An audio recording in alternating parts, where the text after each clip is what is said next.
دیکھیں عام آدمی کو ریلیف کیا، دیکھیں جو ویسے یہ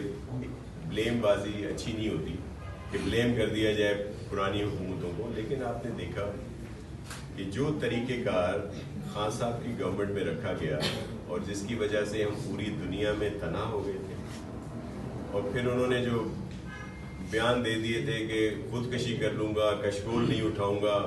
اور پھر جب بہت بری طرح پھنسے اپنی پالیسیز کی وجہ سے، جس میں کٹے کٹیاں بکریاں پتہ نہیں کیا کیا اور بارشیں ڈالروں کی، وہ کہاں گئی؟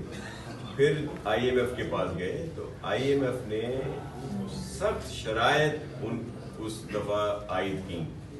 پہلے بھی 22-23 پروگرام ہو چکے تھے پاکستان میں، اس طرح کی شرائط نہیں تھی. اور پھر جب دیکھا کہ ان کی حکومت قائم نہیں رہ سکتی تو پہلی دفعہ پاکستان کی تاریخ میں جمہوری طور پر ووٹ آف نو کانفیڈنس کے ذریعے خان صاحب کی حکومت کو ہٹایا گیا. تو جب انہوں نے دیکھا کہ اب میرا رہنا وہ نہیں رہ سکتا تو انہوں نے بریچ کیا اس آئی ایم ایف کے ایگریمنٹ، اور اس کی وجہ سے مزید شرائط آئیں اور ہم ڈیفالٹ کی طرف چلے گئے تھے. پلیز آپ سب لوگ ذہین بھی ہیں، پڑھے لکھے بھی ہیں، آپ کے علم میں یہ ساری چیزیں کہ ملک ڈیفالٹ کی طرف جا رہا تھا، پوری دنیا میں تنہا ہو گئے تھے، اب کوئی ہمیں سپورٹ نہیں کر رہا تھا جو پہلے، کیونکہ ان کی